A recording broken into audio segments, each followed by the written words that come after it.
우리 하나님 시리즈 네 번째 시간입니다. 사랑의 우리 하나님. 모튼 틸던 감독, 또 제니퍼 로렌스, 또 크리스 프렛 주연의 영화가 있었습니다.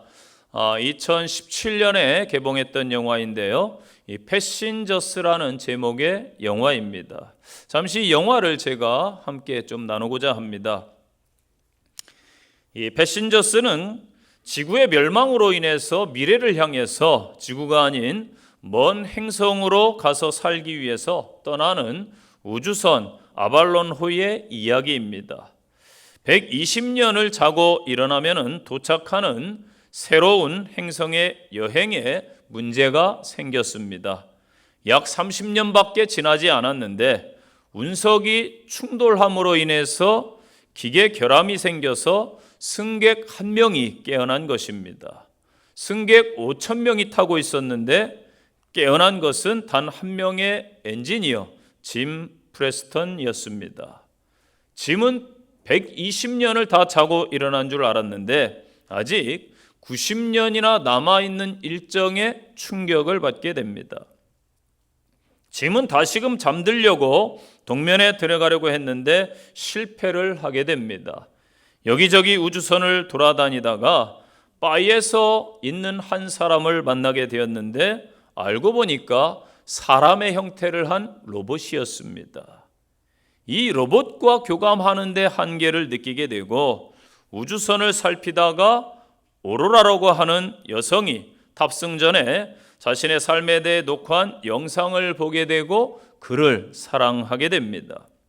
짐은 돌이킬 수 없는 선택을 합니다. 오로라를 강제로 기계 작동으로 깨워버린 것입니다. 짐이 혼란스러워했던 것을 오로라도 깨어나서 똑같이 겪게 됩니다. 그럼에도 오로라는 기계의 결함으로 깨어버린 것은 어쩔 수 없다며 이 상황을 즐기기로 합니다.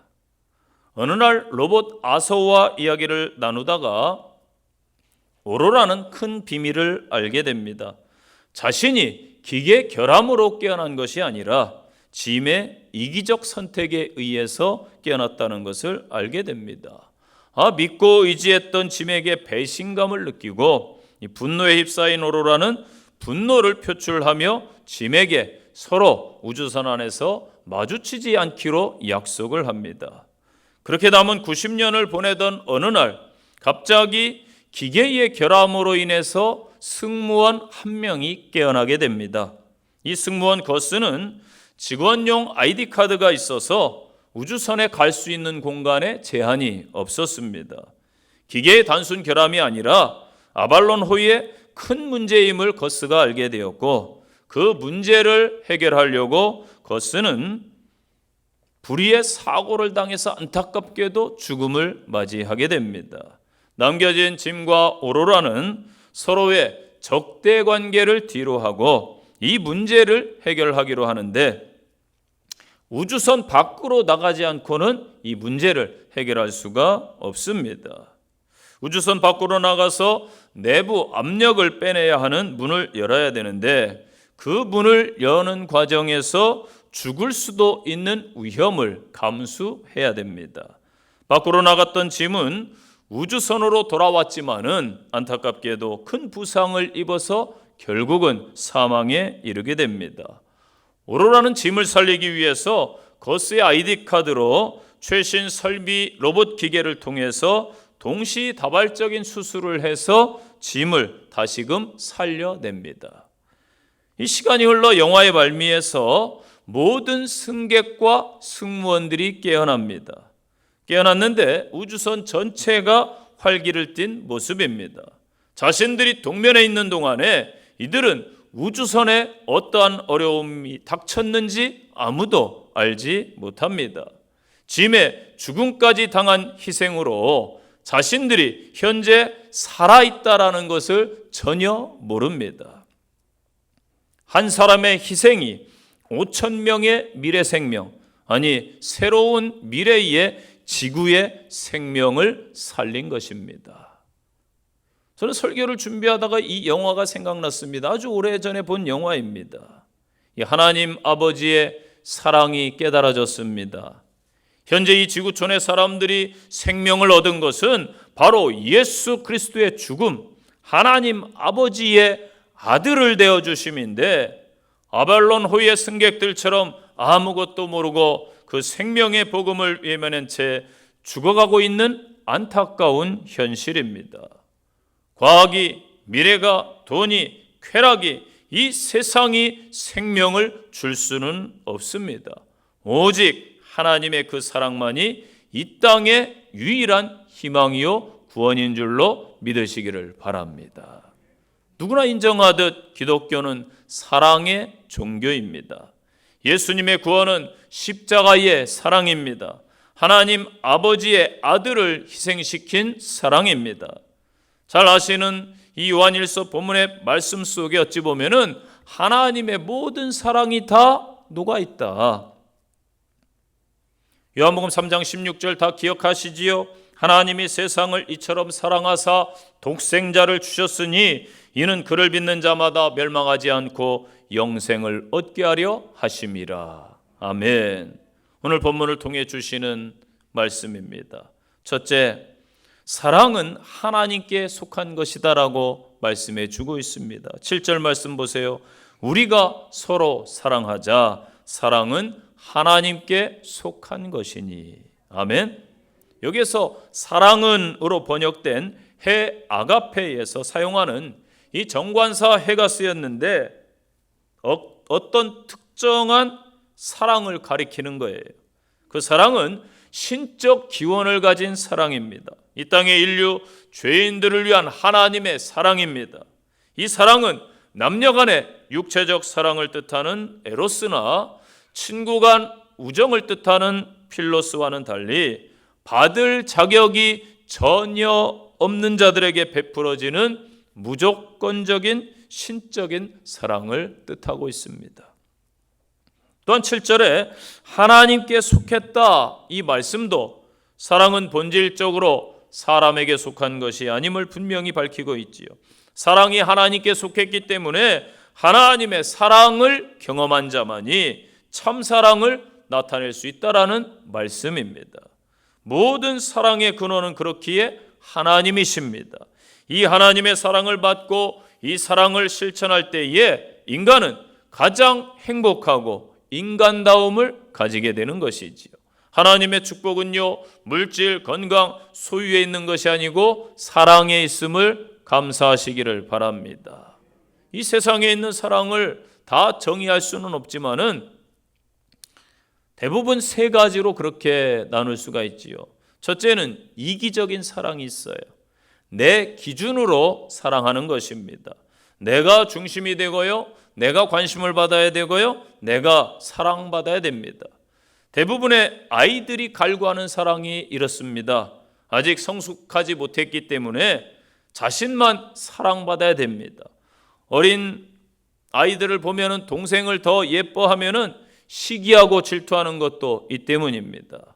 그러나 어른이 되어서도 이렇게 이기적인 사랑을 추구하면은 문제가 됩니다. 오늘날 문제가 되고 있는 스토킹이 여기에 해당될 것입니다. 일방적 사랑 말입니다. 상대방을 전혀 존중하지도 않고요, 배려하지도 않는 나만의 사랑은 참사랑이 아닌 것입니다. 상대방을 아프게 하면서도 알지 못하는 안타까운 이기심일 뿐이라는 것이지요. 다음으로는 상대적 사랑이 있습니다. 이것은 계산적인 사랑을 말합니다. 흔히 말하는 정략 결혼이라든지 목적을 가지고 사랑하는 것. 상대적인 사랑입니다. 내가 이만큼 해주면 나도 이만큼 해주겠다. 이것은 참사랑이 아니지요. 내가 하는 것을 봐서 이렇게 하겠다. 이것도 아닙니다. 사랑은 절대 그렇게 할 수가 없어요. 우리는 이렇게 계산하고 따지곤 하는 이 시대를 살아가고 있습니다. 그러나 이것은 잘못입니다, 여러분. 여러분, 사랑에 어찌 계산이 들어가고 사랑에 이성이 들어가고 사랑의 합리성을 따지겠습니까? 여러분, 사랑해 보셨나요? 사랑해 보셨으면 알 거예요. 연인들이 전화 통화를 하면서 시간이 오래 가는데 요금이 많이 나오지 않을까? 이거 문제가 있는 겁니다. 물건을 사면서 너무 비싼데 가격을 생각합니까? 이건 그 사람을 사랑치 않는 것입니다. 그래서 진정한 사랑은 모든 것을 초월할 수 있어야 되겠죠. 세 번째로 그래서 이타적 사랑이 있는 것입니다. 대가를 요구하지 않는 희생과 섬김의 사랑, 죽어도 전혀 기억나지 않고 죽어도 전혀 아깝지 않고 더 주고 싶은 사랑입니다. 하나님의 새 생명이 그 마음 안에 자리 잡고 있기 때문에 이 땅의 성도들은 이타적인 사랑을 할 수가 있는 것입니다. 사랑하는 자는 누구보다 하나님을 잘 아는 자이고 그 하나님의 사랑에 거함으로 그 사랑을 증거할 수 있는 것입니다. 어미 두꺼비가요, 산란을 할 때가 되면은 뱀에게 순순히 잡혀 먹힌다고 합니다. 먹이를 찾아 헤매던 배고픈 뱀이요, 두꺼비를 보고서 반가워가지고 덥석 삼켜버렸습니다. 그럼 이 두꺼비는 기꺼이 뱀에게 먹이가 됩니다. 그렇지만 두꺼비를 먹은 뱀 또한 이 두꺼비의 독 때문에 죽음을 맞이하지요. 뱀에게 잡혀 먹힌 이 두꺼비는 죽으면서 뱀의 몸속에서 산란을 합니다. 그러면 그 알에서 태어난 새끼들이 뱀의 살을 뜯어먹고 자라는 것이지요. 결국 어미 두꺼비가 뱀에게 잡아먹힌 것은 새끼들에게 뱀을 먹이로 주기 위한 희생이었던 것입니다. 이렇게 이 양서류의 세계에서도 볼 수 있듯이 사랑은 자신을 내어주는 데 있습니다. 우리가 하찮게 여기는 두꺼비조차도 이타적 희생의 사랑을 보여주고 있습니다. 하나님께서 인류를 위해 예수 그리스도를 친히 내어주신 그 희생의 사랑을 받은 저와 여러분 아닙니까? 사랑의 본질이신 하나님의 사랑을 잘 아셔서 그 귀한 사랑을 나누는 성도들 되시기를 간절히 축원드립니다. 두 번째 주시는 말씀, 사랑은 나타나는 것입니다. 보여지는 것. 9절 말씀 보세요. 하나님의 사랑이 우리에게 이렇게 나타난 바 되었으니 하나님이 자기의 독생자를 세상에 보내심은 그로 말미암아 우리를 살리려 하심이라. 아멘. 10절, 그 아들을 화목 제물로 보내셨음이라. 아멘. 화목 제물로 보내주셔가지고 저희들이 다 보는 거예요. 하나님이 사랑이시라는 결정적 증거는요, 바로 자신의 가장 소중한 독생자 그 아들을 아끼지 아니하시고 죄인들을 위해서 십자가에 내어놓으신 사건입니다. 사랑의 특성이 그래서 주는 거예요. 하나님은 저와 여러분 이 세상을 사랑하십니다. 그래서 결국은 모든 것을 내어주셨습니다. 9절에 나타난 바 되었다, 이 단어의 원형이 파네로우라는 단어인데 이 숨겨지고 감춰졌던 것이 드러나거나 무명의 사람이 유명해져서 모든 사람에게 알려지는 것을 뜻하는 단어예요. 그래서 예수님께서 죽으셨다가 부활하셨을 때에도 이 단어가 사용되었습니다. 마가복음 16장 12절과 요한복음 21장에서 14절에서 사용돼요. 또한 골로새 3장 4절에 예수님의 재림 약속에도 내가 마지막 때에 다시 나타나리라, 이 단어가 쓰였습니다. 본절에서 하나님의 사랑이 성육신을 통해 입증되었다는 것을 의미하는 것이지요. 하나님 사랑은 자신의 가장 소중한 독생자를 이 세상에 보내심으로 구체화된 것입니다. 독생자를 세상에 보내신 것은 하나님 사랑의 절정입니다. 하나님은 인간의 죄를 사하시고 인간을 구원하시기 위해서 이 땅에 그 아들을 화목제물로 친히 보내셨습니다. 이 독생자 이 땅에 이미 말씀을 통해서 예언되었습니다. 선지자들을 통해서 계속 선포되어 왔습니다. 그리고 때가 되어 나타나셨습니다. 이 사역은 어찌 보면은 계속해서 지금 진행되고 있습니다. 바로 초대교회는 사도들과 제자들을 통해 나타났습니다. 그리고 오늘날은 이 땅에 성도들을 통해 나타나야 될 줄로 믿습니다. 요한복음 13장 35절 기억하세요. 너희가 서로 사랑하면 이로써 모든 사람이 너희가 내 제자인 줄 알리라. 아멘. 여러분, 묻겠습니다. 현재 여러분 예수님이 보이시나요? 옆 성도를 보세요. 옆 성도를 보세요. 보이시죠? 네, 하나님의 사랑을 받은 자, 성도입니다. 이 땅의 크리스찬들을 통해 보여집니다. 요한복음 1장 18절, 본래 하나님을 본 사람이 없으되 아버지 품속에 있는 독생하신 하나님이 나타나셨느니라. 아멘. 하나님을 보지 못한다고 하는데 예수님을 보면은 하나님이 보이고요, 예수님을 보지 못한다고 하는데 우리 성도들을 보면은 예수님이 보이는 것입니다. 9절 말씀 보세요. 우리를 살리려 하심이라. 이 사랑이 나타나야 된다고 말씀드렸는데 왜 나타나는가? 구체적인 말씀이 9절이에요. 우리를 살리려 하심이라. 하나님의 사랑이 어떻게 이 땅에 나타났는가? 예수님의 십자가 사건을 통해 나타났지요. 왜 예수님이 이 땅에 오셔서 하나님의 사랑을 실천하고 십자가에 죽으셨는가? 바로 구원 때문입니다. 우리를 살림. 빌립보서 2장 8절, 사람의 모양으로 나타나사 자기를 낮추시고 죽기까지 복종하셨으니 곧 십자가에 죽으심이라. 아멘. 예수님은 이 땅에 사람의 형상으로 나타나셨지요. 분명하게 역사의 발자취를 남겼고 흔적들을 많이 남겨서 보여주셨습니다. 침례 요한이 그러한 주님을 보며 선포하지요. 요한복음 1장 29절입니다. 이튿날 요한이 예수께서 자기에게 나오심을 보고 이르되 보라, 세상 죄를 지고 가는 하나님의 어린 양이로다. 아멘. 요한은요, 하나님이 보내신 구원자를 본 거예요. 그리고 사람들에게 구원자가 여기 있다라고 소개를 한 것입니다. 이 컬투쇼 라디오 프로, 장수 프로가 있는데 아시나요? 컬투쇼? 네. 여기에 나왔던 가끔 재미난 사연들이 나오는데 사연이 있어서 제가 소개합니다. 어느 여학생이 있는데 자기 집 근처에 주유소가 있어요. 어느 날부터 알바하는 멋진 청년이 생겼습니다. 너무나 남자 청년이 멋있는 거예요. 이 여학생이 너무나 보고 싶어요. 그 남학생이. 그래가지고 남학생을 볼 겸 눈도장도 찍을 겸 매일 주유소에 가가지고 휘발유를 1리터씩 사가는 거예요. 매일 사갑니다. 그 남학생 보고 기쁨으로 휘발유 사가고 통에 담아가지고. 그런데 공교롭게 그 동네에 연쇄 방화 사건이 터졌습니다. 경찰들이 막 조사하러 다녔는데 그 주유소에도 찾아왔어요.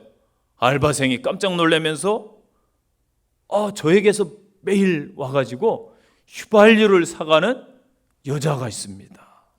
유력한 범인 같습니다. 증언했어요. 그래서 경찰에서 1차 용의자로 지목이 돼가지고 경찰서에 출두하라는 거예요. 조사를 받습니다. 이 여학생은요, 사랑을 알았던 것 같아요. 그 남자에게 자신을 보여주려고요, 필요하지도 않은 그 휘발유를 사려고 매일매일 주유소에 출근을 했더랍니다. 덕분에 뭐가 되었어요? 방화 용의자가 되었습니다. 이렇게 사랑은요, 보여지고 어찌 보면 나타나는 거다. 많은 이 땅의 사람들이 진짜 사랑을 보지 못하니까 하나님의 구원이 보이지 않는 거예요. 내 안에 어둠이 가득하면 어둠이 보이고요, 빛이 있으면 빛이 보이는 거예요. 이처럼 하나님의 사랑이 내 안에 있으면 예수 그리스도가 나타날 줄로 믿습니다.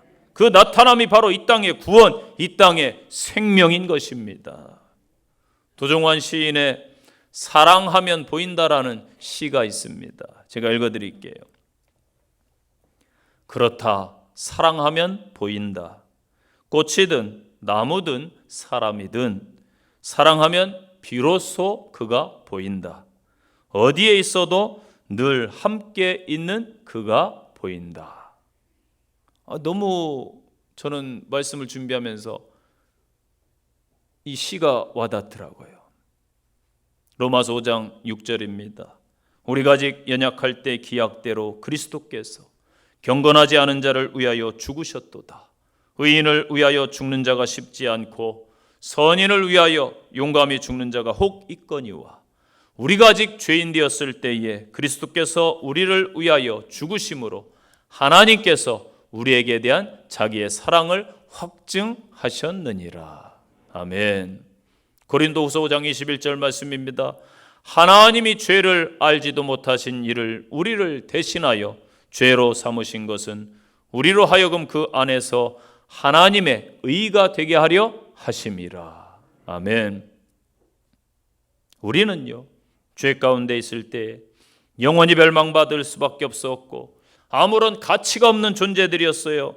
그러나 하나님의 무조건적인 그 사랑으로 말미암아 독생자를 이 땅에 보내주셔서 십자가에 죽으심으로 우리가 그를 통해 구원을 얻었습니다. 구속의 사랑을 받았어요. 이와 같은 하나님의 사랑에 저와 여러분이 빚진 자예요. 그러므로 사랑의 빛을 갚는 것은 구원받은 성도의 의무요 사명인 것입니다. 제가 아주 오래전에 부여 충청남도 부여군에서 목회를 했는데 이 부여에서 목회할 때에 친하게 지냈던 이 식당의 사장님이 계십니다. 그 부여에서 유명한 곰탕집이었습니다. 너무 맛있어서 저도 매일은 가서 먹지는 못해도 가끔씩 들려서 식사를 했습니다. 저하고 친분이 있었는데 제가 이 사장님께 이 곰탕의 비결이 뭐냐 물었더니 자기도 모른대요. 사장님 주인이. 글쎄 목사님 어머님만 아시는데 아직 나에게 안 알려줬습니다. 사람이 앞날이 없지 될 줄 알고 안 알려주는지 참 안타까웠어요. 그때는 이렇게 부모 자식 간에도 어떤 것은 알려주고 어떤 것은 아마도 죽을 때쯤 알려주려고 했던 것 같습니다. 이 비법이니까. 그러나 우리 하나님께서는 죄인들을 위해서 자신의 모든 것을 내어주신 줄로 믿으시기를 바랍니다. 이 큰 사랑을 생각하면 저는 늘 감사할 뿐입니다. 이 받은 사랑을 여러분 이 음식점 어머님처럼 가슴에 묻어두고 있으면 되겠습니까? 우리는 하나님의 사랑에 대한 벅찬 감동과 그 확신, 그 기쁨이 늘 넘쳐야 될 줄로 믿습니다. 그 기쁨과 하나님의 사랑을 나누는 저와 여러분 되시기를 간절히 축원드립니다. 세 번째 주시는 말씀, 우리 안에서 그 사랑이 이루어져야 됩니다. 12절 말씀 보세요. 하나님이 우리 안에 거하시고 그의 사랑이 우리 안에 온전히 이루어졌느니라. 아멘.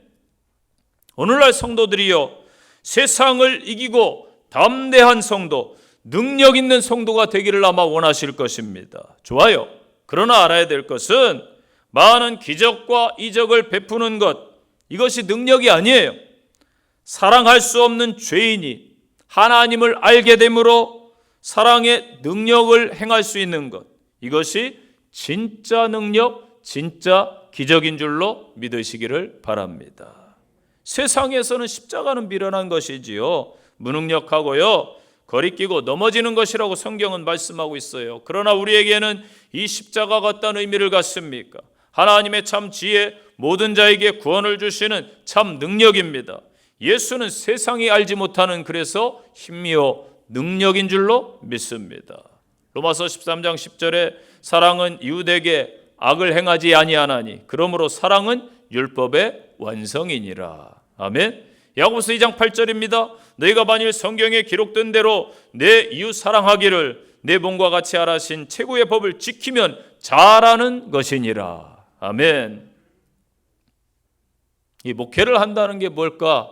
제가 말씀을 준비하면서 생각을 좀 해봤습니다. 다 말씀드릴 수는 없지만은 이 한 주간에도 막 성도들의 삶 가운데 영적 전쟁도 일어나고 심각한 일도 일어나고 여러 일들이 일어나요. 그래서 제가 고민을 좀 해봤어요. 목회가 뭘까? 그래서 목회가 사랑하는 것인데 저는 참 부족한 목회자임을 이번 주에 좀 깨달았습니다. 내가 그렇게 사랑이 좀 부족하구나. 사랑이신 예수님의 목회에도 이 배신자 가룟 유다가 있었더라고요. 온유함이 지면에 승한 자라고 하나님께 칭찬받았던 모세도요, 늘 백성들이 대적했고 원망했고 막 심지어 돌을 들어 치려한 적이 한두 번이 아니었습니다. 능력의 종인 사도 바울도 이 여러 교회를 세우고 선교하고 일생을 복음으로 살았는데, 당신은 사도가 아니야, 사도권에 도전하는 사람들, 또 당신 편지는 잘 쓰는데 설교는 못해, 끊임없이 비아냥거리고 설립한 그 교인들이 도전해왔던 그러한 사실들을 보게 됩니다. 성도가 본질적으로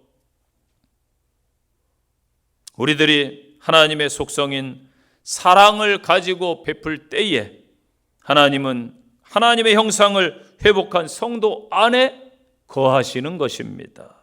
또한 계속적으로 풍성하게 사랑할 수 있는 능력도 주시는 것이지요.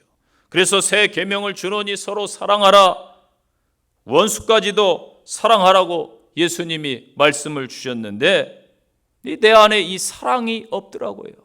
여러분은 과연 어떠하십니까?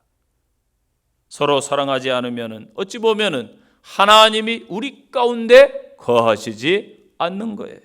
요한일서 3장 18절, 자녀들아 우리가 말과 혀로만 사랑하지 말고 오직 행함과 진실함으로 하자. 아멘.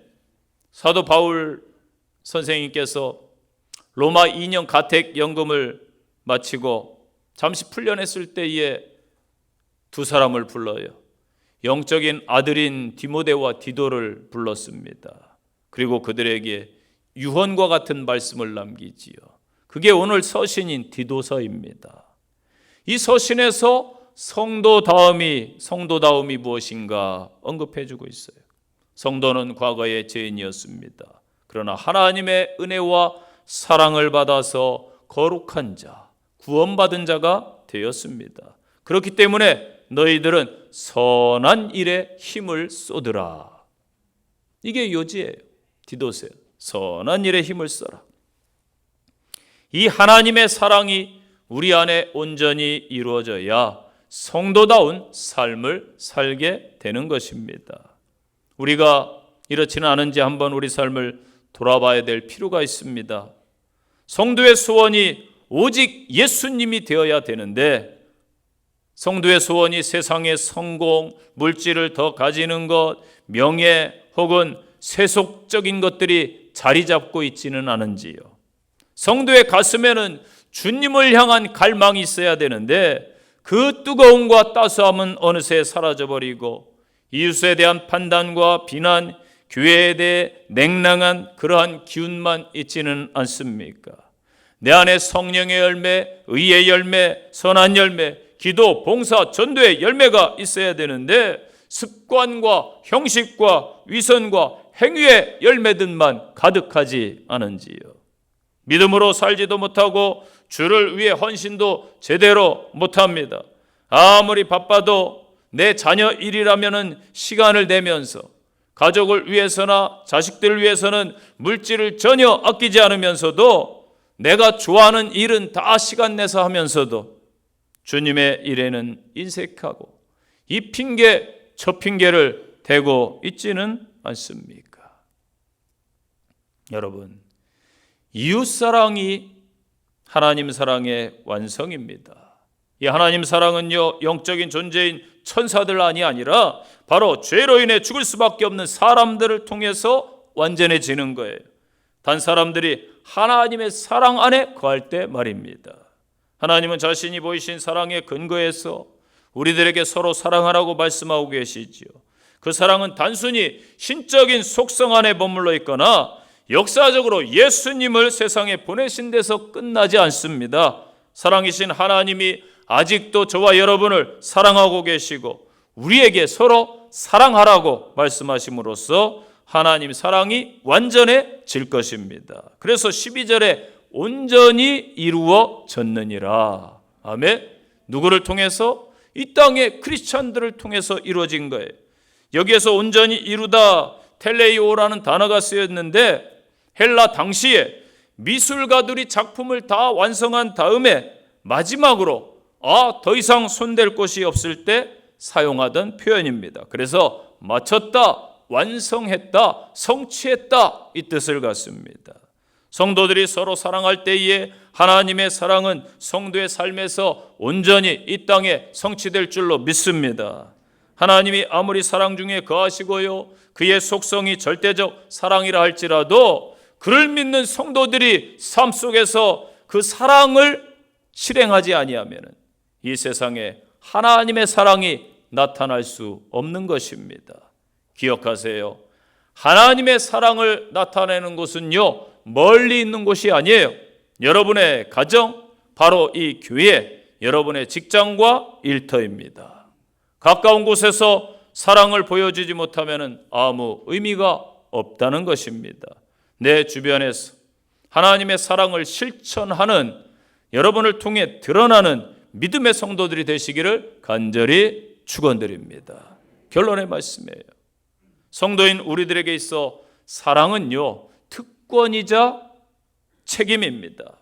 이 특권과 책임을 다할 때 이 땅의 의와 평강과 희락, 하나님의 나라가 곧 이루어질 것입니다.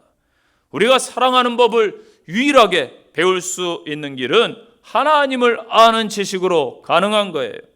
우리가 사랑을 나눌 수 있는 유일한 길은 예수 안에 있는 믿음으로 가능한 것입니다. 사랑은 하나님께 속했음을 기억하십시오. 사랑은 나타나는 것임을 기억하시기 바랍니다. 사랑은 우리 성도들을 통해 이 땅에 이루어져야 됨을 기억하시기를 바랍니다. 이 하나님의 사랑으로 온전한 삶을 누리시기를 간절히 축원드립니다. 적용의 말씀이에요. 첫째, 사랑의 본질은 하나님이십니다. 나는 하나님 사랑을 받은 자입니까? 그 사랑이 메말라 있지는 않은지 자신을 돌아보고 회복하시기를 바랍니다. 두 번째 적용입니다.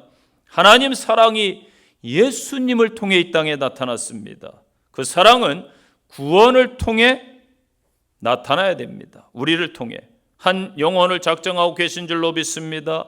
그 한 영혼을 위해 더욱더 기도하시고 그 한 영혼이 예수님을 만날 수 있도록 노력하시기를 바랍니다. 세 번째 적용입니다. 사랑은 바로 이 땅의 성도들을 통해서 이루어져야 됩니다. 내가 더욱더 사랑해야 될 부분이 무엇인지 한번 점검해 보세요. 내 가정, 내 친구들, 지인들, 내 일터, 내 교회에서 더욱더 사랑해야 될 사람들이 누구인가? 내 주변인을 사랑하기 위한 한 주간 구체적으로 한 가지씩 사랑을 실천하시는 복된 한 주가 되시기를 바랍니다. 기도하겠습니다. 하나님의 사랑이 이 땅에 나타났습니다. 생명을 얻은 구원을 얻은 저희들 그 사랑을 받았음에 감사를 드립니다.